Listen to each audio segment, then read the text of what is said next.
You are listening to Let's Talk Trio on podcasts. Keep up with the latest episodes by downloading the Podbean app or stream episodes via our social media accounts. Search for Let's Talk Trio on Facebook, Instagram, and Twitter. This episode is sponsored by StudentAccess. StudentAccess, the leader in TRIO software. StudentAccess is an online database solution that allows TRIO programs to track their students' information, connect with students by text messages, streamline the APR, and work from anywhere, all online, with automatic updates for changes from the Department of Education. Their technical support team includes former TRIO staff and has over 50 years of combined experience working with TRIO. Make it easier to focus on your priority, the students. For more information and to request a free demo, visit their website at www.studentaccess.com or call them toll-free at 1-800-801-1232. That website again is www.studentaccess.com or 1-800-801-1232. Be sure to share your favorite episodes on your social media by tapping that share button. This is a great way to support the podcast. Now here's your host, Juan Rivas. Thank you, Amelia, for that wonderful introduction. Hello, listener, and welcome to another episode of Let's Talk Trio. This is Season 6, Episode 21. I am your host, Juan Rivas. In today's episode, we have Natalie DeMarco, TRIO McNair participant at Montana State University-Bozeman. Natalie is on the podcast to share about her TRIO journey, joining TRIO McNair, research opportunities, and so much more. Coming up in just a bit, Natalie DeMarco.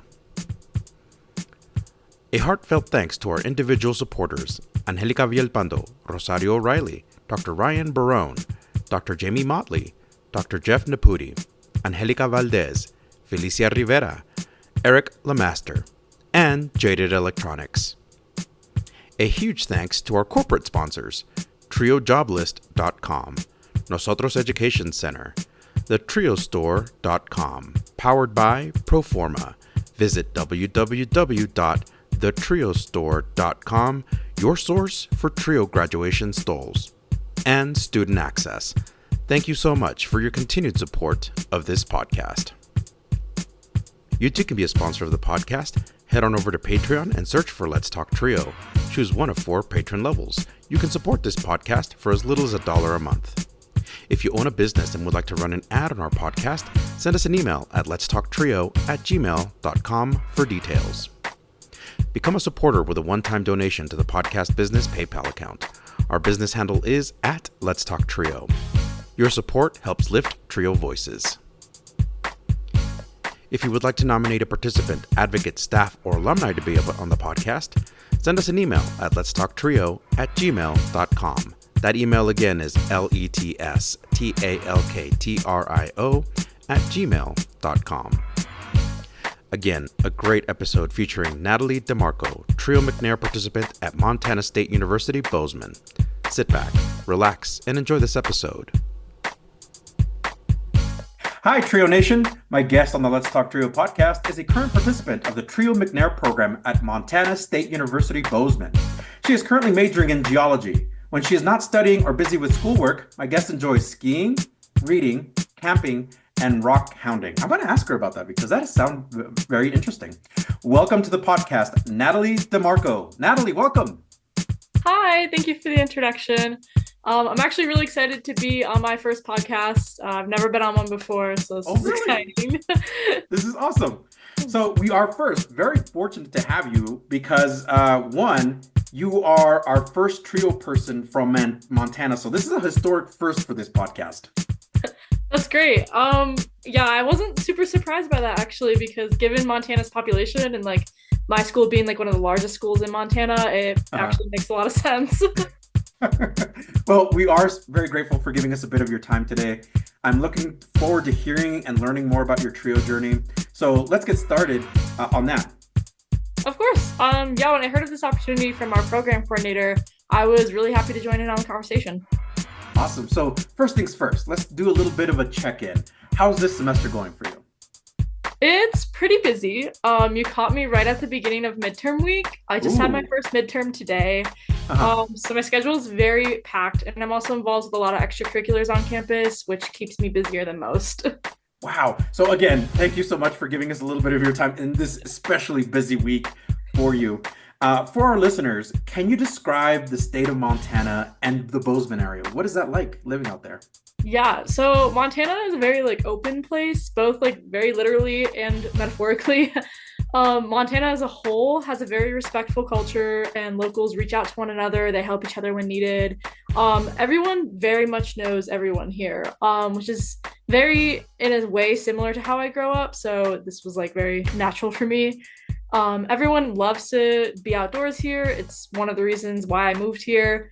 The locals also respect both the landowners here present day and the original native tribal lands of the area as well, which I think is very unique. Bozeman in particular brings a different atmosphere to Montana. A lot of people in town care about the same things. However, I would say there's quite a few more ski bums like myself in the area, due to the Bridger Ski Resort, which is only 30 minutes away from the college. So a lot of Oh, people wow. here Very are like, convenient. it's Bridger Bowl University, which is really Yeah. fun. But people also love to go camping in nearby Highlight Canyon, which is 10-minute drive. So yeah, it's pretty great.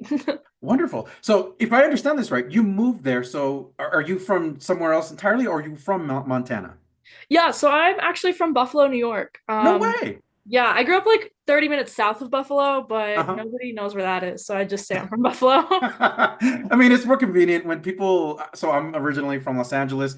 More Okay. specifically, I'm from an area called Hawaiian Gardens. Nobody says Hawaiian Gardens, so we just say Los Angeles. So Right. totally relate. What is something that you've learned about yourself this past year? In the past year, I've learned that I'm very fond of like my independence.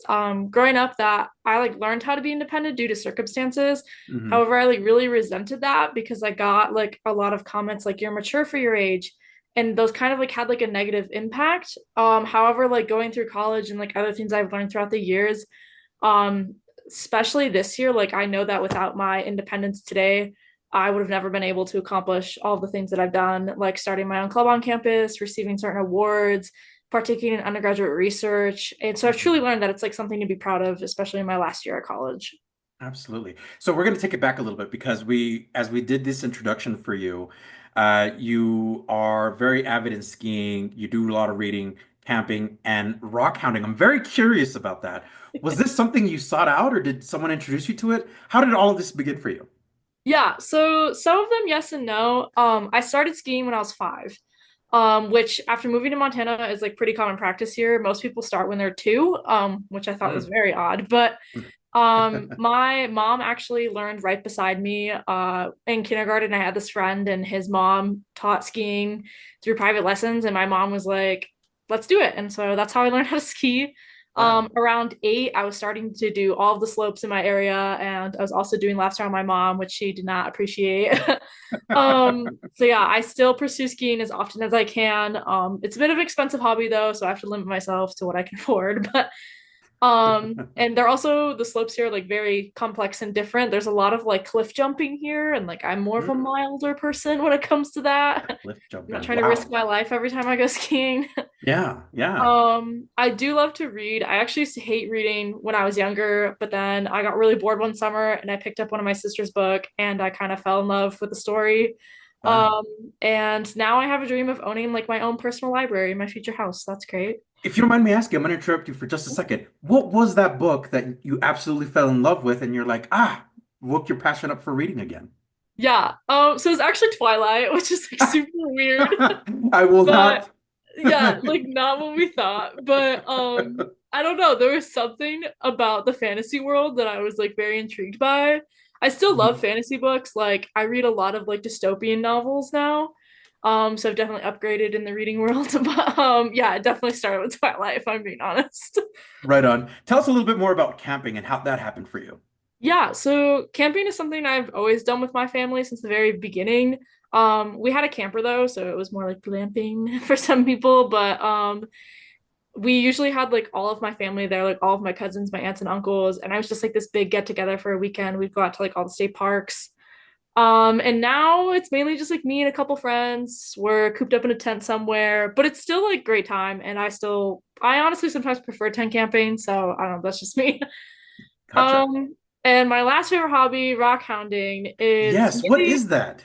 yeah, so I got involved with it because it's my major is geology, but you basically just like go out hunting for rocks. And Mm. like you kind of like research which areas have which types of rocks. Like in Highlight Canyon, where a lot of people go, there's opal in one of the hiking trails there. So a lot of people Hmm. go rock hounding over there to get some opal. Um, Sapphires are really common in Montana, so a lot of people try and find sapphires.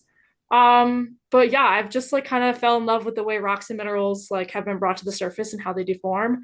Hmm. And now I have a whole rock collection in my room that crowds every shelf. But You're a true geology person then. Like yeah, that's when I think about a stereotypical geology person, they have a collection of rocks. yes, I actually have my favorite one like sitting next to me in case you want to see it. But That's awesome. We got to include that in the clip as we promote your episode. okay, perfect. Can you talk about your goals for the remainder of 2024? I know we're recording right here at the toward the end of October. What are your goals for the remainder of 2024? Yeah, right now since I'm in midterm week, it's really just to, like get through midterms, get good test grades, get a good GPA. I'm holding above a 3.5. I want to continue holding above a 3.5. That is awesome. And really just make it through this semester because next semester I go study abroad.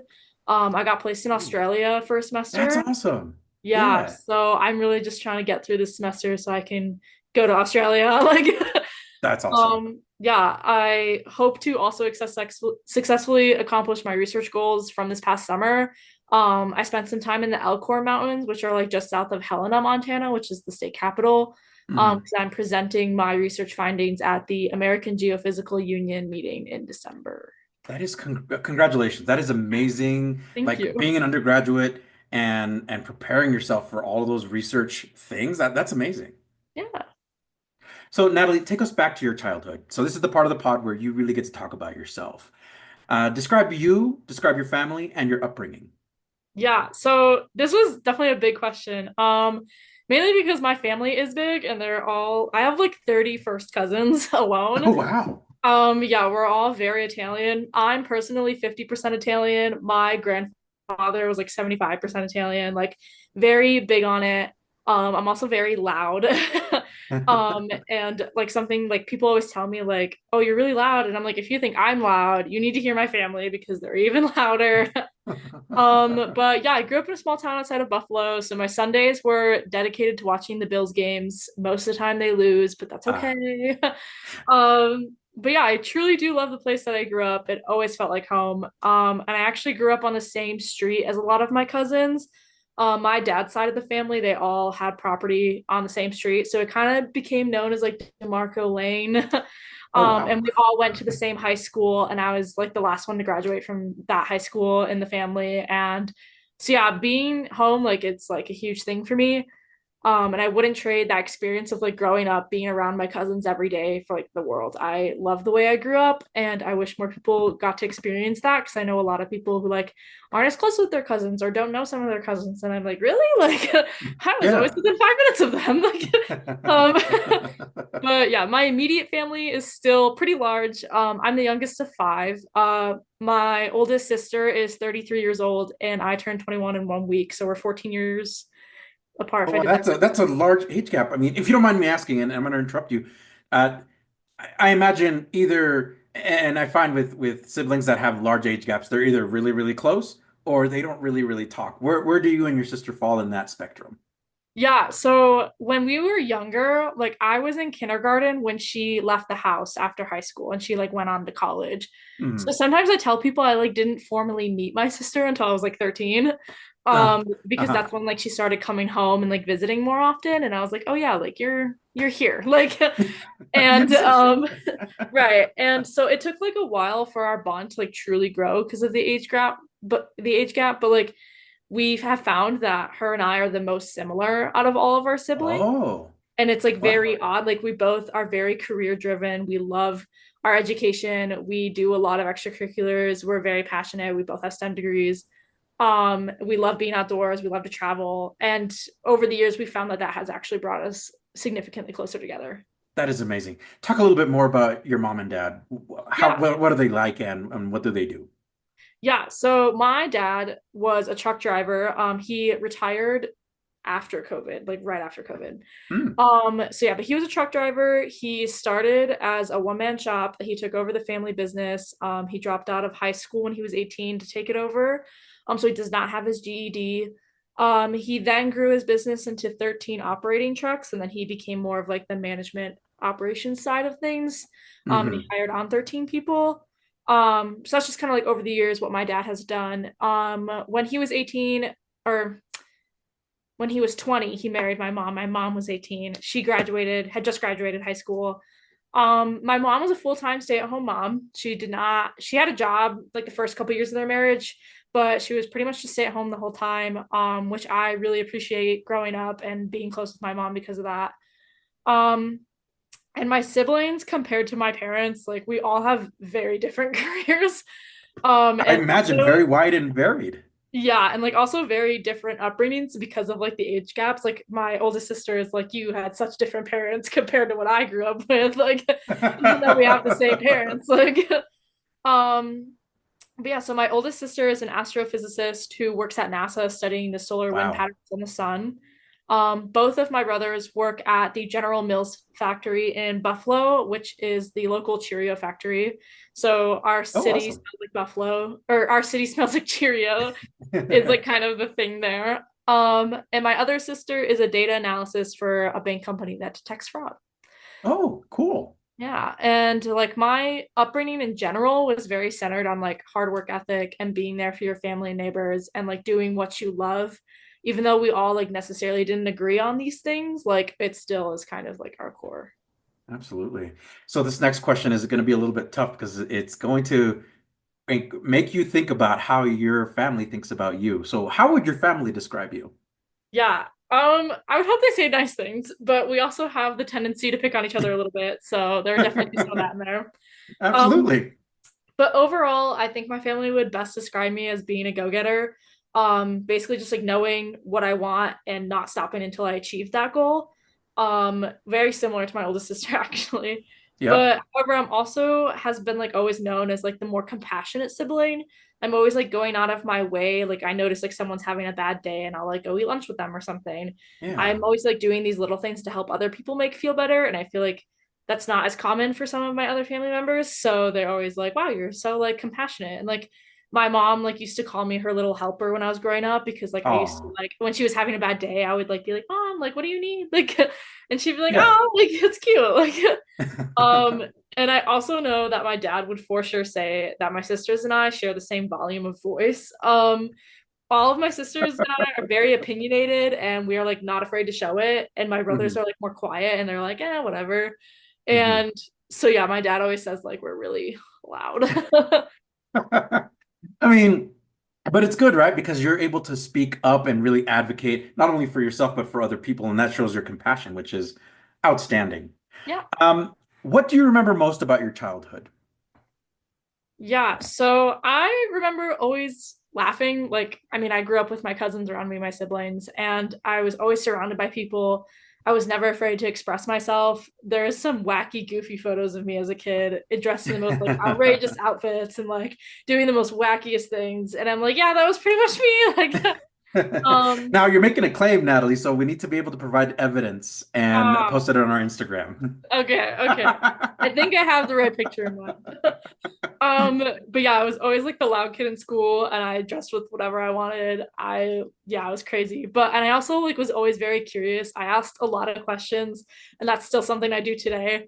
Um, I always remember feeling loved and like surrounded by family and they would drop anything for me to be there in any shape or form that they could. And even today they still are very similar to that. And so like my main thing is that when I was a kid, like I never felt alone and there was like always someone in my corner. Oh, that's awesome. We'll be right back after a word from our sponsor. Are you seeking guidance to enhance your TRIO project's effectiveness and success? Look no further. Nosotros Education Center, NEC, is here to empower your TRIO project with expert consulting services. NEC's mission is to promote the effectiveness and impact of TRIO programs. Since 2003, NEC has specialized in providing professional development and in-service staff trainings, allowable cost services, for TRIO projects across the country. The team at NEC, with over 60 years of combined TRIO experience, offers customized workshops and seminars for project staff, compliance assessments, external evaluations, working on and submitting APRs, database customization and training, development of policies and procedures manuals, and project implementation or reorganization services. Additionally, NEC has secured over $774 million in federal funding with a 92% success rate through their live and on-demand proposal workshops, assistance with data collection and review, detailed technical reviews, and comprehensive proposal development services. Join the hundreds of colleges, agencies, and TRIO projects across the country who benefited from NEC's expertise. Nosotros Education Center, your partner in TRIO's project success. Visit their website at nosotros.edu.org. Again, that's nosotrosedu.org. And now, back to the podcast. Do you remember how you felt about school? Because for a lot of students, I feel like they initially have this hesitation, or maybe they fall on the spectrum of like, oh my gosh, I was looking forward to school. What's your take, and what did you feel towards school? Yeah, I kind of had like a mix. Like I always really loved school. I was not a morning person, and I'm still not a morning person. So getting up for the bus in the morning was like the awfulest part of my day. But once I was like at school, I was fine. I really just loved to go see my friends every day. I liked my classes. I hated math, but there was some bad parts of school. Some of my peers weren't as nice as others. Sometimes I got bullied, but regardless, like I always ended up having a good day somehow. And so I felt like I always really liked school. That changed like later on in my career a little bit. I like didn't like school for a little bit, and I liked school again, and it got a little complicated, but So kind of a love-hate relationship with school sometimes. yeah. Gotcha. Did you have a favorite subject or topic in school? Yeah, so I actually wanted to be an artist, like Ooh, all the yeah. way until like ninth grade. I was like, I'm gonna be an artist, and I really loved art. I can't say I was very good at it, but I really liked expressing creative freedom. And I remember like I often did this during school spirit week. I would always have like the best fitted ones, and like I'd have like the most, like I'd make my own shirts for it. It was crazy. So art and like themes and stuff was always something I was really interested in. That's amazing. Did you have any additional interest outside of art and your academics? Did you have any other interests in like music or government, athletics? Yeah. I had some athletics. I had been playing soccer since I was 5, so I was already like pretty involved in soccer when I got to like middle school. I did it throughout. I was on like the town team or club team or something like that. Hmm. I did start lacrosse in 7th grade, which was a little new. I did that for 2 years. I was temporarily in the orchestra band or orchestra string instrument. I think I played the viola. I wasn't the biggest fan Oh, of it, wow. so I Mhm. like started it because it's like a requirement for the first year, and then you can like continue on if you want. So I did it for like another year, and then I was like, I'm done. And plus, I had to get up at like 5 a.m. for practice, and I was like, I'm not doing this anymore. Yeah. Um, but I also did a couple musicals. My like school district had like a very good arts and music program, which is also why I was really into art at the time. So yeah, I really enjoyed going to the school plays. I was in a couple of them. So yeah, it was really great. That's awesome. Did any of those interests that you had, so art, athletics, and all of that, did any of that carry over into high school? Yeah, so mainly soccer. I was really passionate about soccer. I was on the JV team for the first 2 years of high school. I did quit due to injury. I have like really weird ankles, and I just do not like running. Which is funny because then later I joined the track and field team, but I Oh, don't know. funny. Um, but yeah, I still did carry on the musical stuff though. I actually performed in 42nd Street. My school did like a Ooh. reenactment of it. Uh-huh. I learned how to tap dance in that, so like that was really fun. I'd never tap danced Ooh. before. So yeah, I did that my junior year, and we were actually like one of the few schools that got to do their musical in our county before COVID like shut Hmm. everything down. It was like the week before like we were sent Oh, home. I remember. Yeah. Yeah, Yeah. and so we were like one of the few schools who got to perform, and I like felt so bad for all the other schools who like spent months practicing, and then in the end like couldn't Yeah. do anything. Like, Dang. Yeah. Well, I mean, at least you were able to put your practice into practice, and exactly. that's good. Yeah. Um, I was going to interrupt you for a second because I want to go back to the fact that you ended up doing track. Mhm. How did that come about? Because uh, I'll be honest with you, Natalie, not everybody wakes up and says, "I'm going to run today." Yeah, that's actually very fair. It was something that my lacrosse coach had pointed out. She was like, "Wow, like you're a really good sprinter. Like, have you ever considered doing track?" And I was like, actually, no. Like, I have not. Like, I always really liked track. And even when I did soccer that same year, like earlier before, she had said the same thing. And so even though she was my lacrosse coach, she was like, you why not like give it a shot? Because they were like during the same season. Um, and I had already like previously told her that like I wasn't really feeling lacrosse anymore. And she was like, well, you should still stay active and like go to track and like test it Mhm. out. So I tried out for track. I made it and I was like, wow, well, like I realized I was pretty fast. So I don't know, that felt good. Like, That's awesome. yeah. Yeah. Very good. Can you talk about your high school experience? What was that like? Yeah, so my high school experience was definitely really different from like my middle school and like my childhood experience. Mainly because in like the summer of eighth grade, moving into ninth grade, my mom got diagnosed with a rare autoimmune disease called Guillain-Barré syndrome. I'm It sorry to hear kept her that. like, it's okay. It kept her in and out of hospitals like all 4 years of my high school career. Like she missed many Christmases and like Thanksgivings and summers, and like it was always just like this battle. So it like Hmm. hugely impacted my home life, and then it kind of started to affect my academics as well. Oh. My grades started to slip. I did get my grades back up by the end of my high school career, so like it ended up being okay. But it definitely was a struggle, mainly because I felt like super unsupported during this time. I was like, I didn't want to tell anyone about it. And then like some Hmm. teachers found out and they started reaching out to me, and I like felt really weird about sharing. And it Hmm. just like wasn't something I like knew how to process at the time. Hmm. And like I was going through like having a really great like and strong childhood bond to like there wasn't a lot of laughing and there like wasn't a lot of fun at home anymore. And because of that, I tried to be like really funny in school and I ended up like trying to go for like the class clown vibe. Yeah, um yeah. yeah, and like just trying to make the most out of my school day before I went home and got all sad. Oh. So a lot of my teachers like saw this as like very unprofessional and they like questioned if I was like good enough. When I got my grades back up, I like asked them about being in like honors programs and stuff, and they were like, "Oh, we don't think you're ready for that yet." And I like talked to them about college, and they were like, "Oh, like maybe you should take a gap year," and like just weren't Hmm. very encouraging of like successfully moving forward. And Hmm. I realized that like later on, I realized that what most of them didn't see is that I was like trying to hide pain by having extra fun at school. And but because of that, they like didn't think that I was ready, and like it was Hmm. overall bad experience. But I did have a lot of friends in high school, and some of them I still talk to today. Shout out to my homie from fifth grade, still call him all the time. And I also found out what I was passionate about in ninth grade of high school. So I know that like without going through all of that, like I would have never been able to be where I am today. Awesome.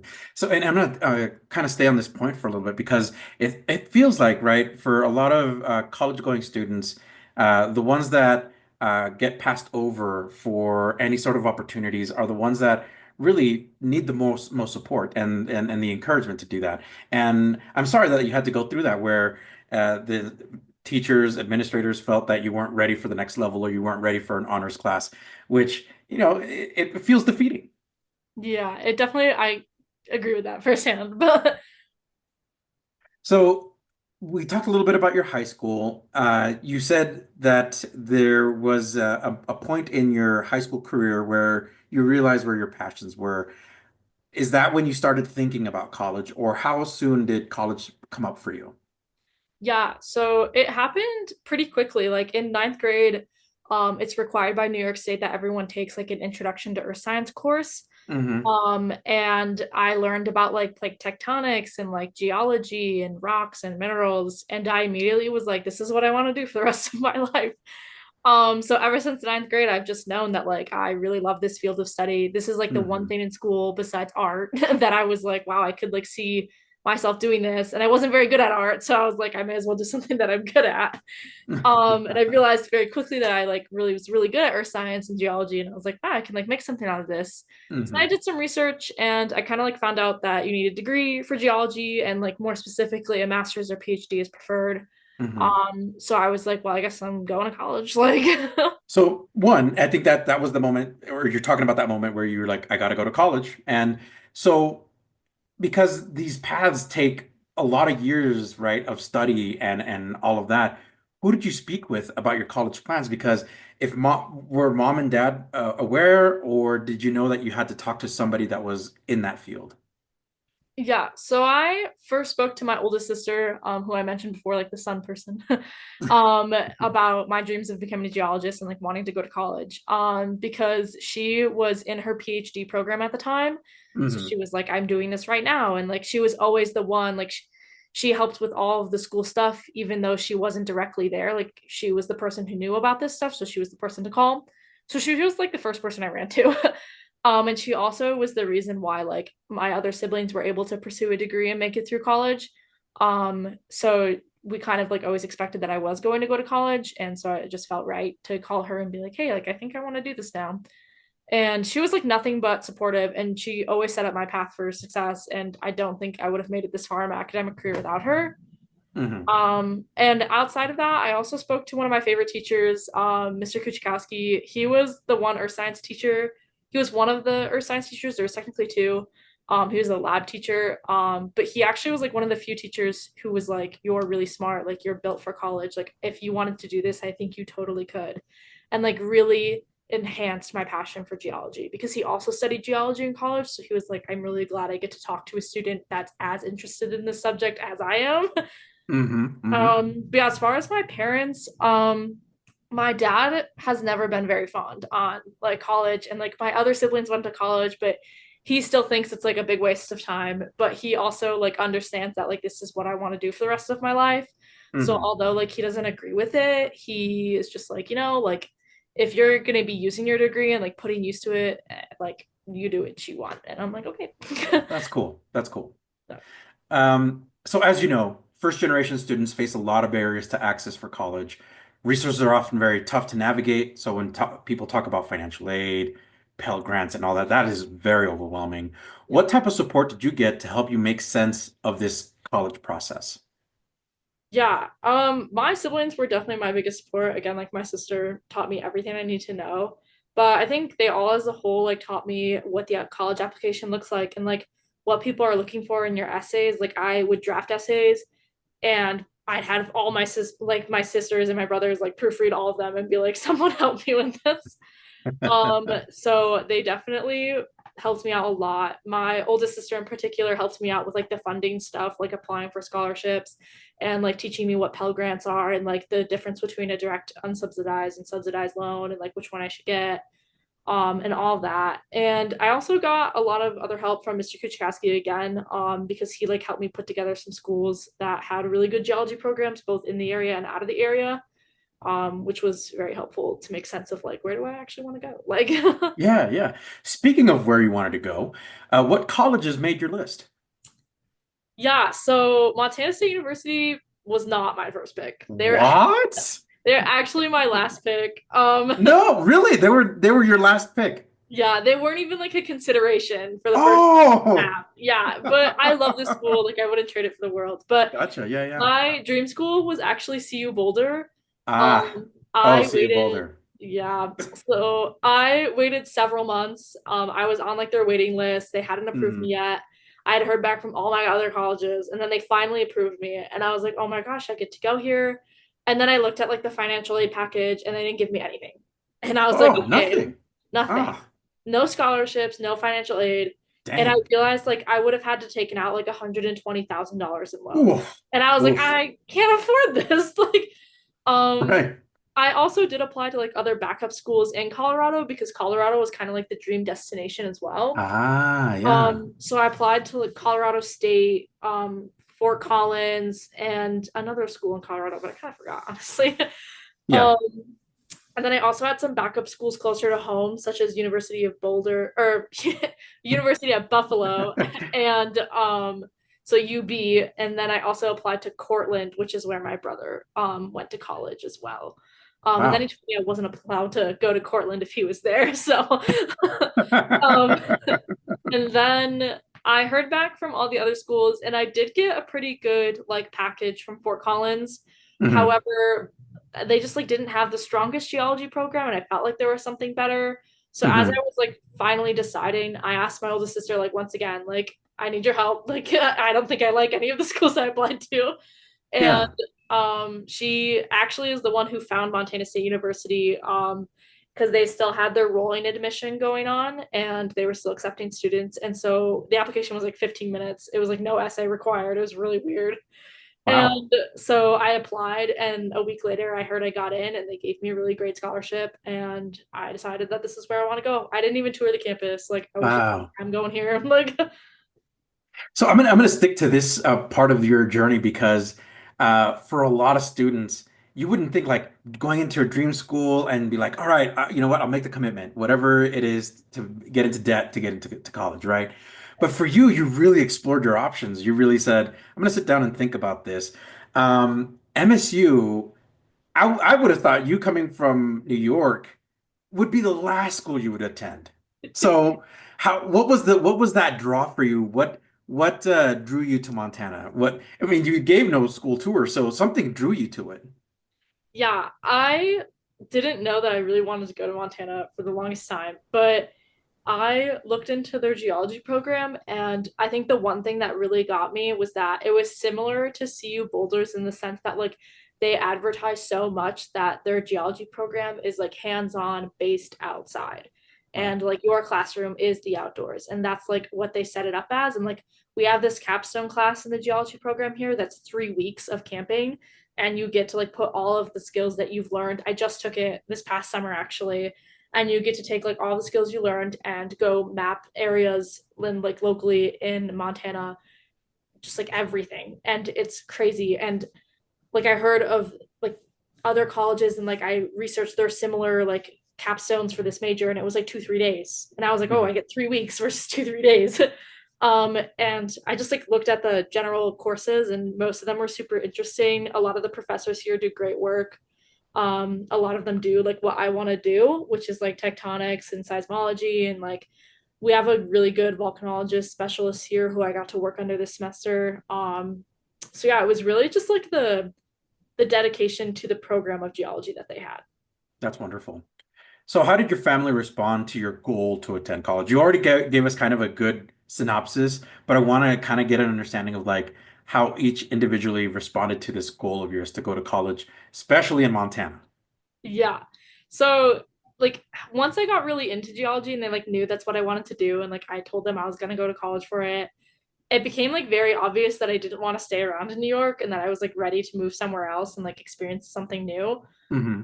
So they like weren't really surprised when I was like, "Hey guys, I'm moving 2,000 miles away from home." They were like, "Yeah, that checks out." Like, So and they weren't like shocked at all. Like, I guess my family, and this is just to kind of like share my little story with you, is yeah, like uh, going to college for me was 20 miles away, and my mom was devastated. Like, you're going 20 miles away. That's a 30-minute drive. And she was devastated, right? yeah, So it to me, it's like a little bit of a what? Like your family was like, yeah, she's gonna move 2,000 miles away. That checks out. That's cool. yeah. I think it's just because like I had like gotten them used to the idea for so long that they were like not surprised.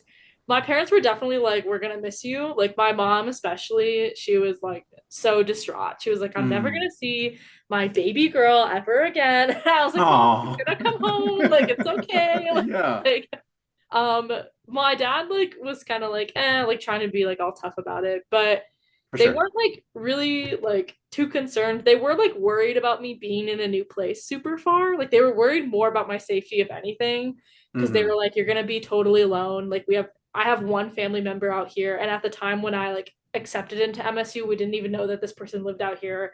So they're like, Oh, you're gonna have no family. And I had been surrounded by family my entire life. So they were uh-huh, like, uh-huh. it's just gonna be a really big change for you. And they like wanted to make sure that I was like okay with that. Um, but yeah, and like especially because the only person who has explored this far west is my sister, who has like traveled a lot.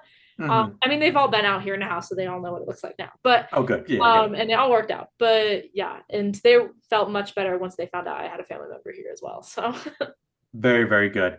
Um, I know that moving to a new place is, and I'll share this my personal experience with you. I moved to Colorado 8 years ago. I'm still very much like I love Colorado and I wouldn't trade it for the world, but there's still some adjustments that I have to make. Do you find yourself still kind of adjusting to Montana, or do you feel like you fully adapted? I feel like I still am adjusting, especially because there is a very like big thing about like out of staters versus in staters here, especially with the local community, because it's just like impacted them significantly after like COVID and like a bunch of people started moving here because like a bunch of people quit their jobs and were like, I want to go live my life, like, which is like Yeah, totally fair.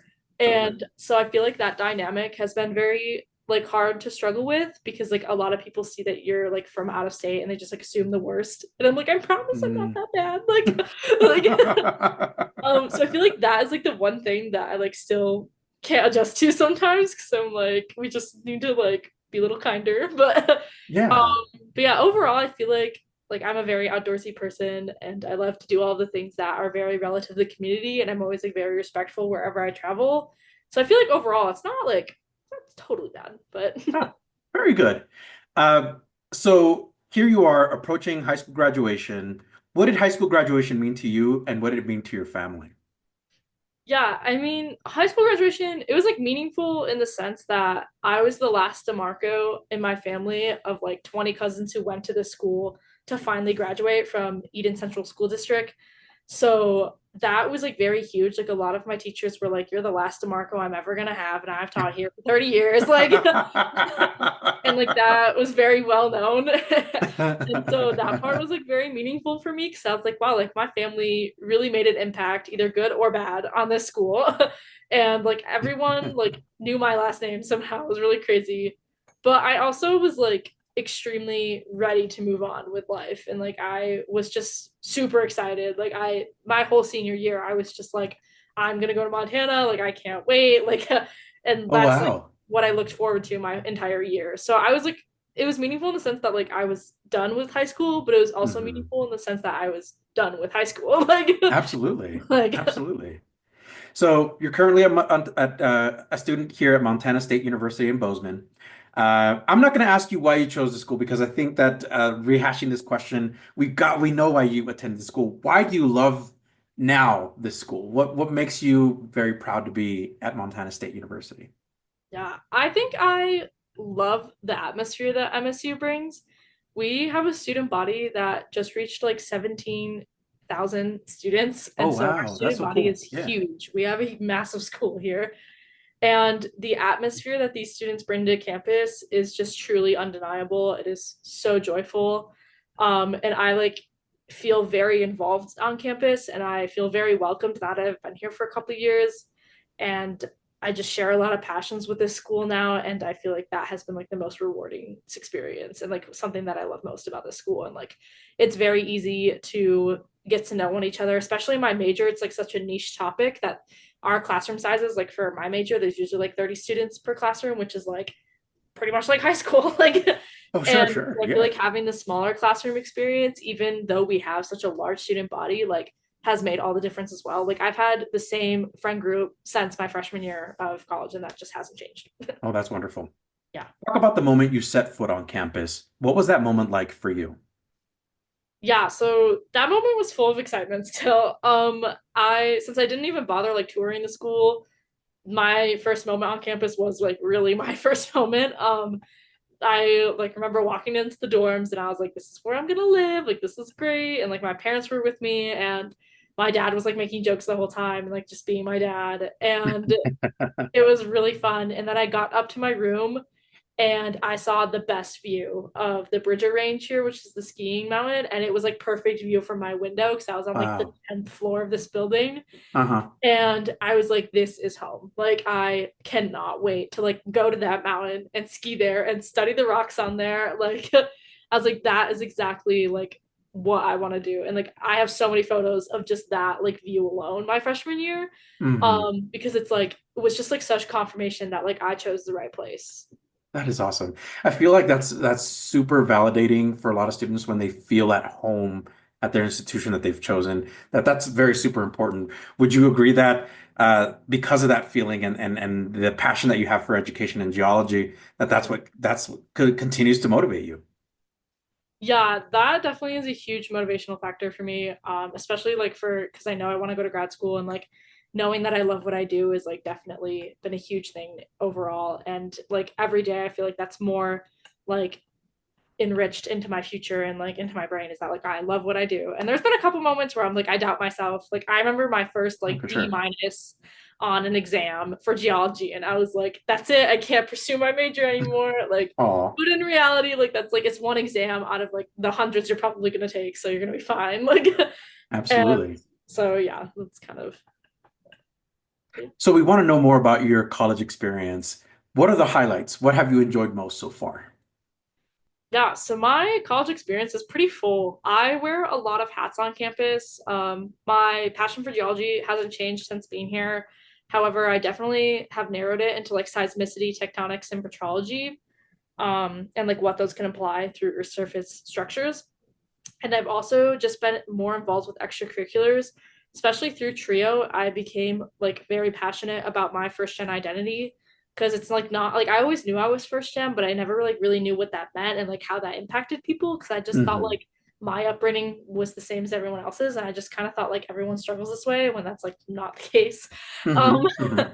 and so like most of my highlights include like being proud of my first gen identity, creating resources for students. I created my own club on campus for first gen students. I'm a part of two committees.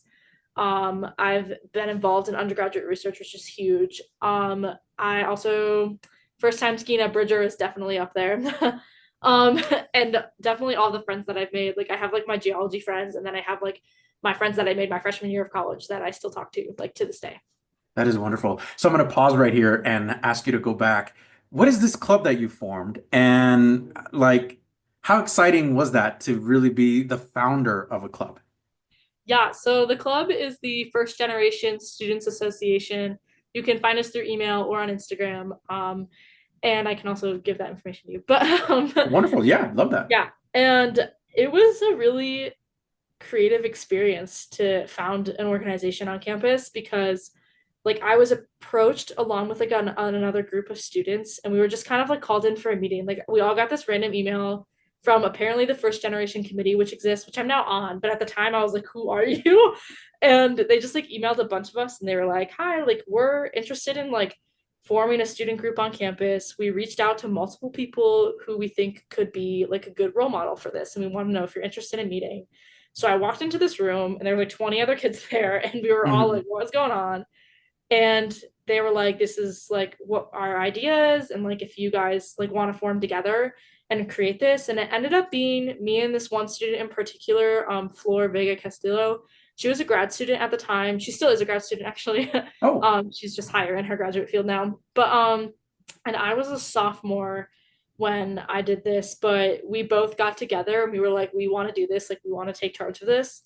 And it was stressful because like we had to like submit a bank account, like we have to like oh, run like IRS tax files for this now. And like it's definitely a hefty process, but the reward I get from doing that kind of stuff every day now is like so extremely good. And I would not trade that for the world. And like starting my own organization, it's also like a huge like when I tell people I did that, they're like, what? Like it's a huge resume booster and like it just gets the conversation going about like first gen resources. absolutely. So you're currently studying geology. Yep. We already know why you chose this field, but I want you to explain to the audience what have you learned so far at Montana State that has really drawn you closer to geology? Yeah, so before it was more like I really love the way Earth looks, and like I want to know more about this. And now it's definitely like more focused on educating the public about geology and like how to be more respectful of nature, and also like we call it lithology description, so like identifying rocks and like writing this big description on them Hmm. is very useful in my fields, because when other people go to do research there, they can like already have a basis of what they're looking at. And I have found that I really like that part of my work for some reason. But so yeah, I really love like petrology and seismology now, and like lithology descriptions. And it's kind of like what I'm doing right now. I'm currently studying volcaniclastic rocks, Mm. which are sedimentary rocks and that have been like kind of altered by volcanoes. Very like weird. It's very hard to explain. Very weird process. But I'm studying like if this volcanic eruption like has occurred, and like if it's recorded. That's Mm. like kind of what the PhD student that I'm studying under is like doing with her overall PhD defense. I'm taking a portion of that and just focusing on like the petrology, so like the rock description part, and then Yeah, like relating this to its tectonic configuration over time. And that's like kind of what I've drawn out from MSU, is like that specific research project has that been is kind of awesome. like my child for this past year. Like That is amazing, by the way. Like, I know I love when students are able to nerd out about the things that they're really passionate about. Like, the reason you attended college in the first place is to really study the thing that you've been wanting to study. right, exactly. How did you learn about the TRIO McNair program and how did that come about? Yeah, so I applied through MSU through rolling admission, and then I got that acceptance letter. And the financial aid office reached out with my package, and then they also sent a separate email, and they were like, based off of your application, we actually think that you would be a really good fit for TRIO Student Support Services. Oh, okay. And I had like no clue what that was. So I immediately asked my sister, and I was like, what is this? And she actually was like, I think I was in a similar program. And she was like, it was called McNair though. And I was like, okay. So later on we found out same thing. Ah, So we found out that she was also a TRIA student, and that was really cool. But yeah. so I asked my sister like what it meant and if I should apply, because I like was reading the eligibility. And I Hmm. was like, well, I got a Pell Grant, but I don't know what that means. And I was like, I am a first gen, but like, does that really apply to me? Like, Hmm. and those are like the different, like some of the different demographics that Trio supports. And so she kind of like narrowed it down, and she was like, yeah, like you'd be a good fit for this. I filled out my application, and then I heard from our program director a couple weeks later, and I went in for like a meet and greet session. Wow. So, can you tell me what have you enjoyed most about this program? Yeah, I enjoyed getting to know more of like my first gen identity, and like really connecting with it, because like I'd always known I first gen, never really cared about it. Um, but as I got like more involved with Trio, I realized that like it's not normal to struggle the way that I did, and like to go through all of these things and like the hidden curriculum, and like finding all of that out and navigating it. I've really like found a lot of joy in that, and like found that like their sole job in life is to help people, and I thought that Hmm. was really nice. Yeah. I've also really enjoyed the staff. The Trio Center on my campus is like the best place ever. The staff does an amazing job at just like making you feel welcomed. Everyone's always laughing there. They have a great sense of humor. It brings a Awesome. smile like to my day every day. I'm there at least once a day. It's more like 2, 3 times a day between classes. So yeah, I use that place as often as I can. That is amazing. So I'm going to give you the floor and space here, Natalie, to talk about how this program has made a difference in your educational experience. Yeah, so their impact in my educational experience has been huge. Not only have they given me the resources to thrive in my own academics, but they also gave me the tools to start my own resources. So, like, I've been always like a committed member to the TRIO program. And then in my second year, as I became more passionate about it, I formed my own student org, the First Gen Student Association, which we mentioned. And that was in November of 2022. And since its creation, I was the founding vice president, and I now hold the presidential term for 2024. Our club has grown to over 100 members, which I think we're at like 152 right now, last I checked. Mhm. That Um, congratulations. That's still huge growth. yeah, thank you. And we host like annual events to celebrate culture, improve networking skills, and educate the public on the first gen identity. Some of our events include like our Independence Fiesta. So we hosted this big celebration on July 6th to celebrate the independence of Peru, Colombia, Argentina, and Venezuela. And we had like over 200 people show up. And it was like the middle of the summer. So I was like, nobody's going to go, right? Like, but so many people showed up. And then we had like the president of MSU show up like unexpectedly. And we were like, okay, like, yeah, and that was great. I personally wasn't actually there for that event. Unfortunately, I was back home in New York. But our president at the time and the other co-founder like did a great job executing that. And this semester, I actually wanted to do something very similar, still Culture Center, but maybe not the same event. So I actually, our student group hosted our Fiesta de Sabros to celebrate the end of Hispanic Heritage Month, and we like got all of this food that was like culturally recognized throughout different countries in Latin America, and we all like got it cooked by like these student chefs who work at MSU, and like the other colleges kind of like partnered with us called Gallatin College. And they like worked together to like form this entire menu, and it was great. We had like 50 people show up. So yeah, which is like huge turnout still. As we like got more involved, Alejandra Campervoti, who's the author of the novel First Gen, I'm not sure if you're familiar with her work. She actually reached out to our club, which is also known as FGSA, for short, because it's a huge name, for future partnership, because a student talked about our club to her at the first year experience conference in 2024. And she like reached out personally and was like, I want to be on your events. And unfortunately we weren't able to schedule something like right now.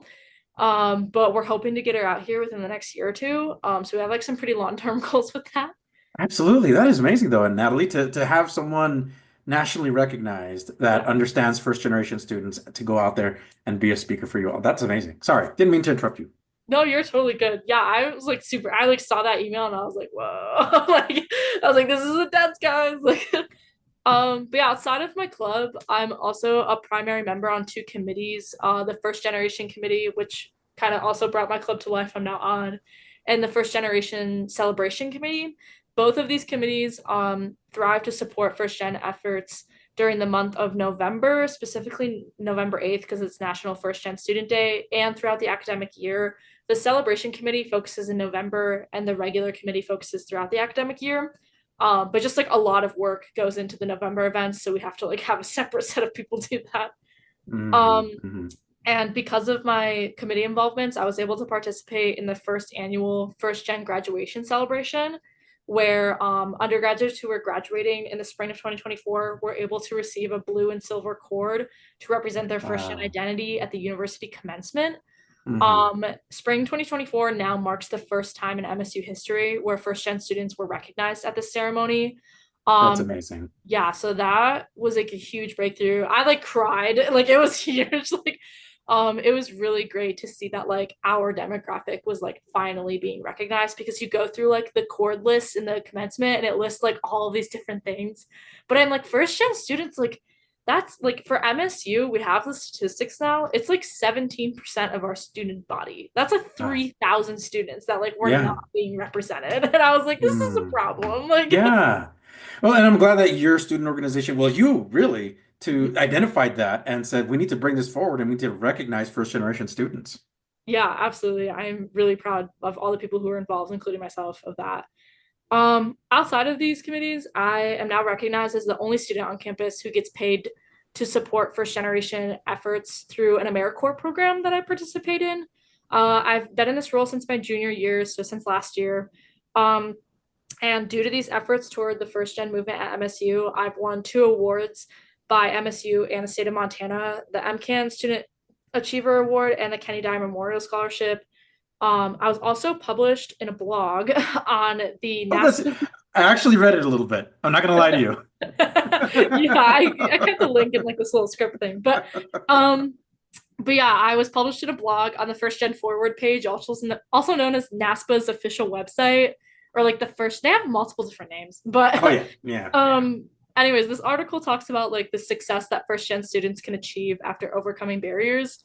So yeah, if you guys want to read it, go for it. But we will include this blog and the links to it on our podcast description, so look out for it. Yes, absolutely. Yeah, and then like outside of that, I got more involved with like the McNair aspect. I don't know how it works on other campuses, but the TRIO services are like separated entities on our campus. So like the student support services is one group, and then the McNair Scholars Program is another group. And so I was accepted into the McNair Scholars Group for their research program at the end of my junior year, and they fund my current research that I'm doing now. And they're also paying for me to go to that conference in DC. So I was really, really thankful for that. But Natalie, first of all, amazing work that you've been doing. Thank you for everything that you're doing in Montana at Montana State University to bring first generation students forward and to really shine a light on all the things that you all are doing up there. Fantastic work. And again, congratulations on all these honors that you're doing. And yes, we are going to include your link to the blog on our podcast description. So talk about the mentorship you received from TRIO McNair and why is mentorship important? yeah, so the TRIO services and staff mentors, they are pretty much in every aspect of my life at this point. They've known me for 4 years now, so they know me from freshman year to now, and it's like all different sides of me. I can go there from like I need a new study habit for this week, or this month was really rough. I need to talk about everything. They pretty much carry me through every aspect of it, and the mentorship is done mainly through our retention specialist, Meredith. She answers like all of like the unknown questions that you may have about life. She's very good at her job. It's like free therapy, I swear. But and then we also have our program coordinator, Mackenzie, who mentors students in how to like navigate and use campus resources, such as the first gen ones that now exist. And she also really strives to get students involved. I'm a prime example of that work that she's been doing for students. She, without her, I like definitely wouldn't have gotten as involved as I am. And now she's always been encouraging of that aspect of me. And then the program director, who's Julian, he makes sure that you're like best supported, not only through TRIO, but like throughout campus. Especially because I think he very well understands like the power dynamic between like professors and students. So he very much is like that middle person, and he's always like bridging the gap. So if you're like having a hard time with assignments or like you're gonna miss class for a week, like the one time I had a family member pass away and I was like, I need to go out for a week. And some of my teachers are giving me a hard time about moving exams. It was like right before finals week. And he was like, don't worry, I got you. He like CC'd me in emails and like emailed them directly and was like, we're gonna let her have the week off. Like, and he was definitely just like a huge middleman in all of those scenarios. And so yeah, they just like give students a sense of belonging, which I feel like is why mentorship is important, because as first gen students, we come to a campus not having a clue of like what to expect besides like what we see in the movies. And the mentorship from TRIO really helps guide our judgment on that. It makes this transition process like super easy. Awesome. What do you hope to do after graduation? After graduation, or also when I get back from study abroad, I hope to start moving on for my next adventure for graduate school. I am really planning on going to a different state for geology. I really know the geology of Montana, and I think it's time to like explore if I can truly know the geology of other states and areas. But yeah.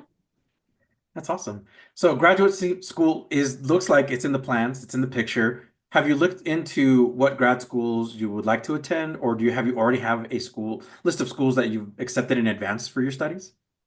Yeah, so my top choices right now are Oregon and Alaska, specifically the University of Oregon and University of Alaska Fairbanks.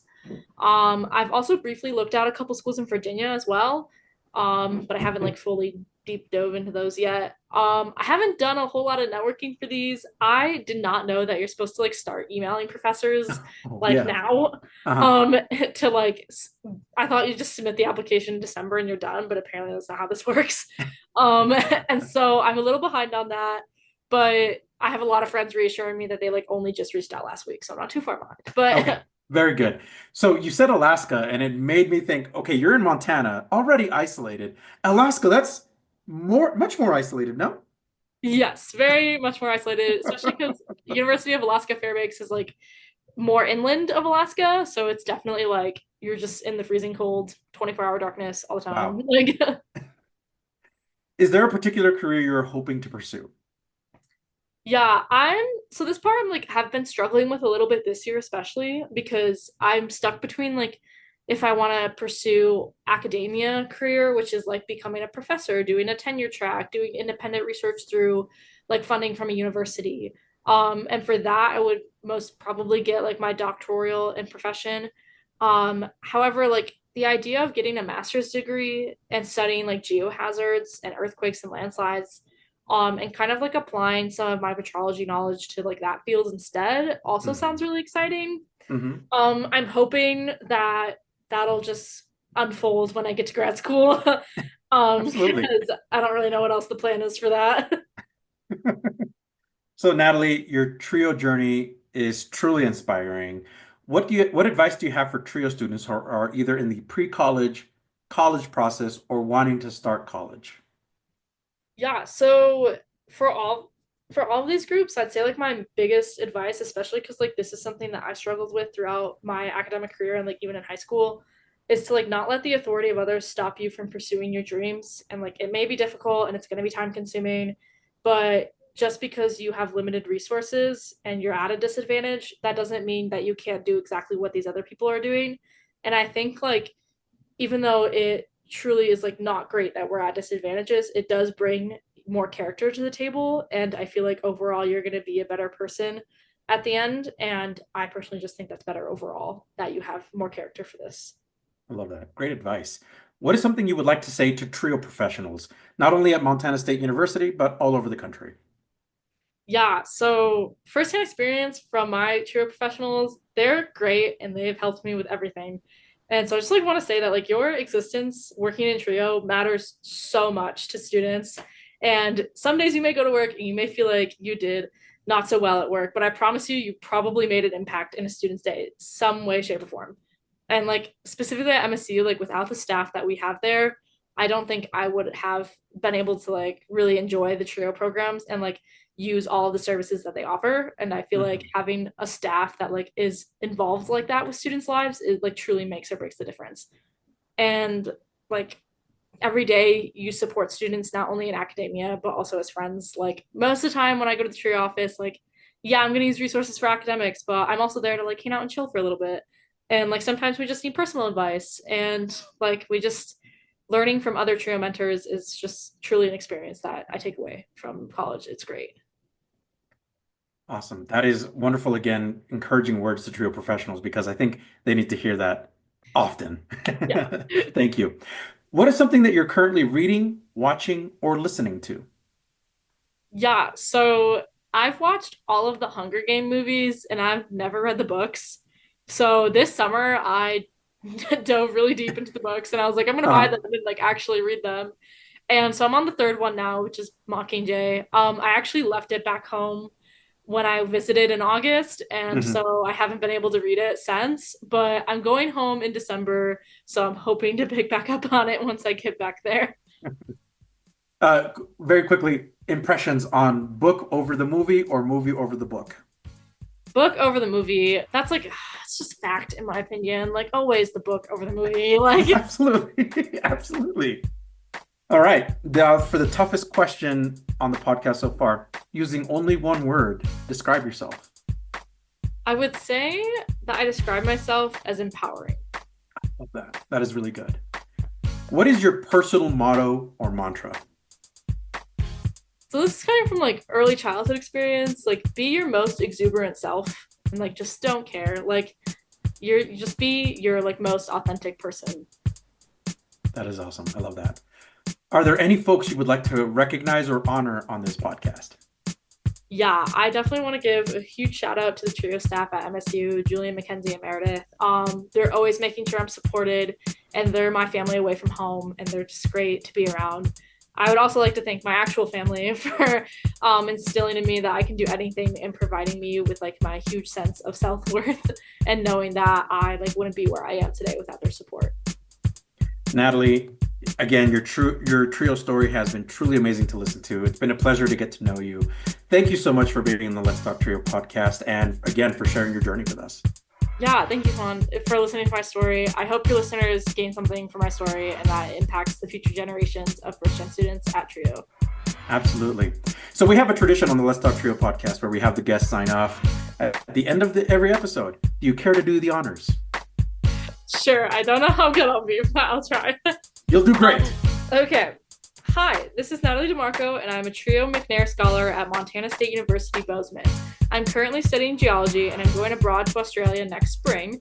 When I get back, I hope to attend graduate school in the fall of 2025. TRIO works. Are you a participant, alum, or staff of a TRIO program? Do you want your program highlighted? You or your program could be featured in an upcoming episode of Let's Talk TRIO. Get a hold of us by going to our Facebook page or Instagram and send us a direct message. Search for Let's Talk TRIO. We want to get your story to the public.